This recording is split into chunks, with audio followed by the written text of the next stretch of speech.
All right, well, Tyler Perry fans in general, consider this a follow-up video to the one I posted yesterday about, season 8 being kept under wraps. A pretty good amount of comments in the comments section. So I was reading through those tonight, and I like the conversation going on. Also, thanks to everyone who was extending congratulations on the house moving forward. Like I said, things are looking great, and hopefully I will be able to get in there within the next week or so. I think once the power company comes out sometime next week to do their thing, the contractors will finish up the little doodads in the house itself and then prep for the move-in. So like I said, hopefully within the next week or so, I will be out of this room here at my parents' house and over at my house. So with that being said, this video itself is just talking about spoilers in general. Are spoilers a good thing? Are they a bad thing in terms of like ruining someone's perspective of a movie or television show before they even get the chance to watch it? And also to kind of make an argument about, well, does creating hype due to spoilers actually benefit a project more than not having them at all? Because one of the comments from my first video said that, oh yeah, these new, and also just putting this out there, if any of the writing team for Sistas hears this video or watches it, this is not me taking shots at you. I'm referring to the comments on the video I posted earlier today where people gave their 2 cents in regards to spoilers and whatnot. Someone said, yeah, it seems like the writers were upset that nothing they wrote in season 1A impressed anyone. It was predictable based on the pictures the official BET page chose to share. I told them in a Spaces interview when we saw Karen was having twins that I hoped that they weren't going to do that dumb stuff. And I'm paraphrasing the curse words because I don't want to be demonetized on this video, and make both of them the dads in terms of Aaron and Zach. And that's exactly what they did. Well, yeah, the funny thing about spoilers is, in terms of like Actors Access, I don't know the ins and out of that platform, but I don't think that could be regulated to not being spread out, because Actors Access is a platform for actors to have access, no pun intended there, for different roles in various projects, Tyler Perry and non-Tyler Perry. So the information in terms of what they're looking for, like, hey, we need a security guard who is mid to late 30s, black, tall. They got the descriptions right there, as well as the role they're going to play in a particular project. So those kind of tidbits really can't be snuffed out. I mean, they're going to get out.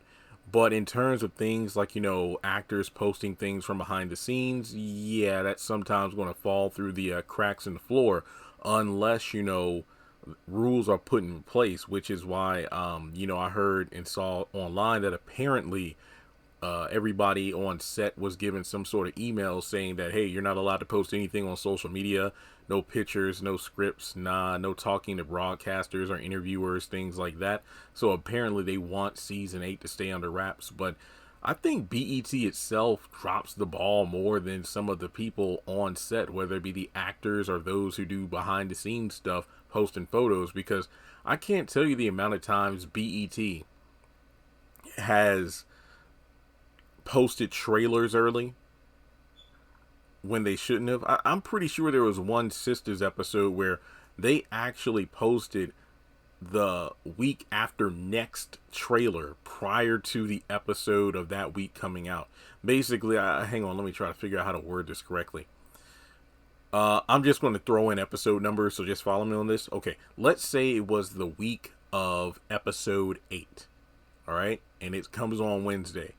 On Tuesday, they posted the trailer for episode 9 before episode 8 even aired. And that was like, and it confused a lot of people because it's like, dang, this trailer looks good. Then when you watch the episode, some of the moments of the trailer weren't in the episode because they weren't supposed to happen until next week. So that goes hand in hand with a number of photos, like the official BET accounts have posted or Sistas. So it's kind of weird to me that they're worried about, oh, don't post anything from behind the scenes, when I'm willing to bet money that when season 8 comes out, probably sometime in early 2025, maybe late 2024, but I really think Sisters will be off the air until next year after season 7B wraps up.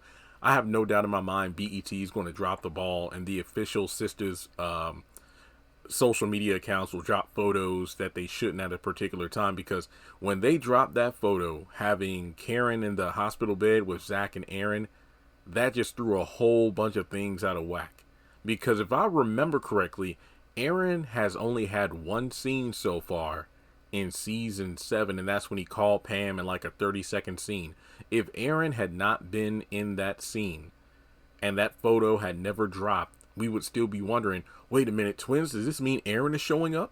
So yeah, BET dropped the ball there in more ways than one. So I really wanted to kind of make the argument, well, actually two things. Let me state my own personal feelings about spoilers, because I know that it ranges from person to person. Some people do not want spoilers about anything, and I'm talking about accessible information that's out there. They don't want to hear a thing. I mean, I can't tell you how many times in the Sisters Facebook group, or Twitter or whatever, or in a YouTube video, people in the comment section will be like, man, this is spoilers, and why don't we just get through this current season before we start talking about the next one? It's just like, well, I don't know. I've kind of grown numb to spoilers, because we live in a day and age where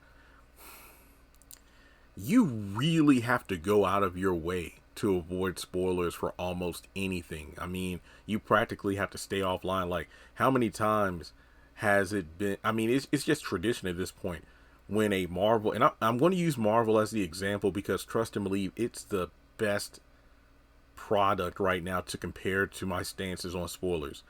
If a Marvel film comes out in theaters, best believe that the opening night, if you go, you better avoid Twitter if you don't want spoilers, because so many people will have posted, key moments of the film, the end credit or mid credit promos and whatnot, and it's just impossible to avoid it. I mean, then you have all the hashtags of trending topics. It's like, oh, Spider-Man dead, or Hulk returns, just random stuff like that, and you can't escape it. You just have to stay offline.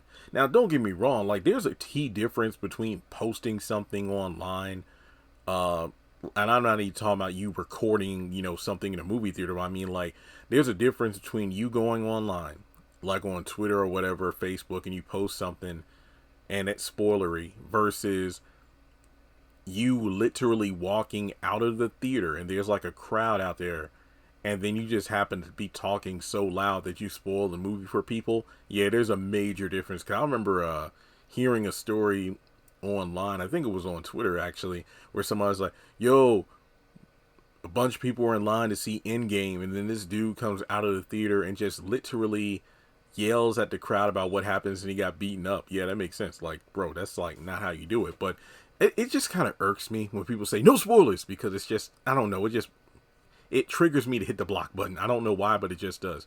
A few friends, with X-Men 97, similar thing has happened. But don't get me wrong, there are times where I enjoy watching things without knowing it, like X-Men 97.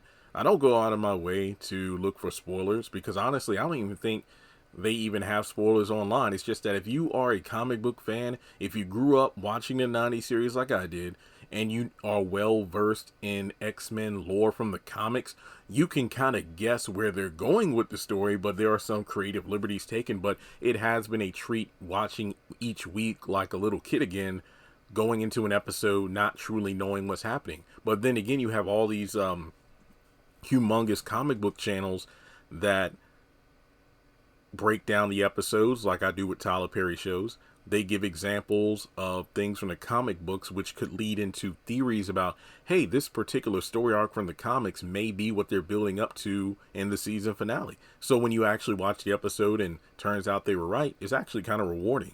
But with the Tyler Perry stuff, here's my stance on it. Most of this stuff is predictable. I mean, okay, Have and Have Nots came out, what? Last year was the 10th anniversary. Yeah, 2013. That's when I officially got into the mindset of watching these shows to break them down. I've been at this for over 10 years now. Pretty much 11. Wait, didn't the haves and the have-nots drop? And I might be getting my dates wrong. Wasn't it like May 13th, 2020, or not 2020, 2013? So yeah, I'm coming up on the 11th anniversary of the haves and the have-nots, as well as the 11th anniversary of me going into full Tyler Perry breakdown mode. I've gotten well versed in the writing styles, and even though this is a writing team, for the most part, I kind of know where the characters are going. So the whole Robin thing, his name being on the wall, along with like Tamara and Hayden stunt doubles, along with stuntmen who will be henchmen, it kind of felt easy to put together. Wait a minute, Robin might be trying to get revenge. So if I'm right, kudos to me, because I literally just thought of that theory off the top of my head. But I think that some people look at spoilers the wrong way. For example, when I was in Lynchburg, my roommate, he didn't like spoilers at all. So it kind of sucked. That was one of the things I didn't like about him. Trust me, we got along fine. We stayed in the same apartment together for 5 years. But in terms of like a character trait, I'm like, it sucks because when you see something, whether it be a breakdown video someone did or, yo, this new... Yeah, he was kind of ridiculous because he would not even watch movie trailers. And I'm like, bro, come on, man. I get you don't want spoilers, but to not even watch a trailer, that's kind of whatever. But it goes back to my point about how if you don't want spoilers for particular things, you got to go out of your way to avoid it online. So I will give him props for going out of his way to avoid stuff online. But when you see something so exciting, you really want somebody to talk to. So I would have to just talk with someone else.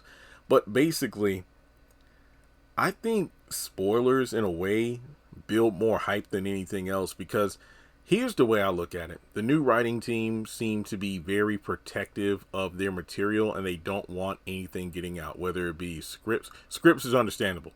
Understandable. Episode synopsis or, like character bios on like Actors Access. And I will say this much. I said this when season 7 started. It feels like they're recapturing season 1 vibes and they're bringing back characters we haven't seen in quite a while. Like, Miss Lisa, who was in season 5, right? But, she has, a lot of appearances so far now in season 7. Then we had Tamara come back and that was a huge surprise. I mean, despite everything I knew about season 7 going in, the writers have still found a way to surprise me of all people, because I mentioned in several videos, like, man, I didn't think they were going to go this way. And it's like, whoa, this character is back. This is great. So I was saying like, and I've done a couple videos and posts like, I don't know, maybe, Rico might pop up at some point. They ought to bring back Jasmine too, given that she has such a logical vendetta against Gary. If anybody should take him out, yeah, didn't I do a video like Jasmine deserves to take out Gary? Yeah, I think I did a video on that. Then you have so many other characters from the main, well, not the main cast, but other characters who are connected to the main cast that would make sense to bring back. What was his name? Crap. I can picture the dude in my head, but I can't think of his name. He was, okay, not Jacoby, because that's Sky Black's character. But Alonzo, what was it, like that football player or whatever, the one that beat up Maurice outside of the bank. I thought that was an interesting storyline, but then after he showed up one time to beg Maurice to not press charges or whatnot, he just kind of disappeared, and it's like, huh, they were actually doing something intriguing with that storyline, but he's just gone now. He might show up at some point, but I think that the writers, when you look at how Tyler Perry did it, I don't really think this was that much of a problem, in terms of things being put out online, like the cast hanging out on set and, it's like, hey, so-and-so's back. And my attitude is this: spoilers never ruin Sistas for a lot of fans. You know why? Despite the stuff being released online and the videos I did on that information, ratings were still through the roof. Sistas is still number 1. People still had an interest, because my attitude is this. I was talking with somebody about this. Doctor Strange and the Multiverse of Madness. That plot, the movie's plot, was somewhere online, and somebody did a video on it. I want to say about it almost 2 years before the film released. But then again, I think the pandemic got in the way of the release date. But regardless, the whole plot line of the film came out almost 2 years before the entire movie did.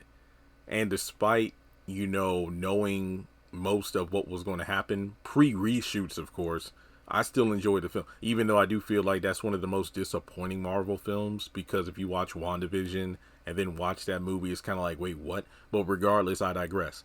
A lot of the times the spoilers build hype more than anything else. It's kind of the same attitude towards certain people who, don't like it when people post clips and whatnot from television shows. Like, All the Queen's Men is the first one that comes to mind, because I remember Christian Keys did like a video about this on TikTok or something, or Instagram, where he talked about how one person had an account that was dedicated to All the Queen's Men, and they were getting a lot of views because they would just post clips from the show.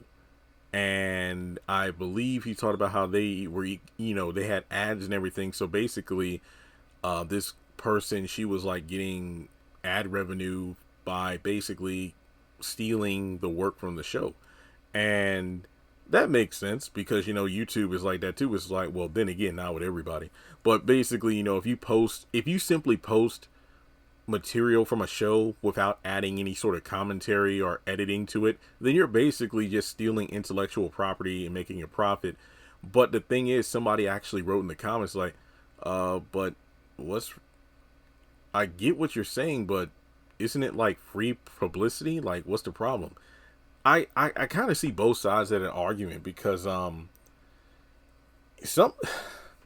sometimes there's publicity you just can't pay for. No matter how good, how much money you have, there's some publicity. It's just word of mouth is the most effective way of getting, hype built for your project, because people seeing bits and clips, yeah, it might kind of spoil things, like, but people will be like, wait a minute, that scene was fire, but how do we get from point A to point B? And then that might entice new people or new potential fans to actually watch the entire series to see how we got to like point A to like this person killing this person with a car exploding. So I think spoilers can be both harmful yet beneficial. I think the pros outweigh the cons, and I'm not just saying this from the content creator standpoint. Like I mentioned in my other video, it just builds hype, especially when these quote unquote spoilers get revealed during the hiatus season, because it's like, wait a minute, this is going down in season 8. Well, dang, you know what? That sounds fire. I guess I will stay through season 7 to, get to season 8. That was my attitude with season 6. Remember?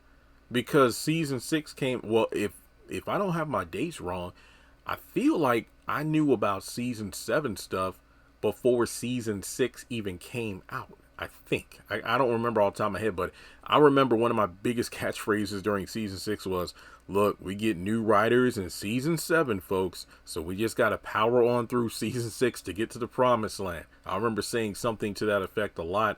And, well, personally, I'm cool with season 7, but I know a lot of people aren't. But regardless, unless the ratings take a huge nosedive, it's not really going to matter what people think, because the ratings are the power here. The viewership is the determination as to whether or not the show continues on, or if Tyler takes the reins again. I don't know.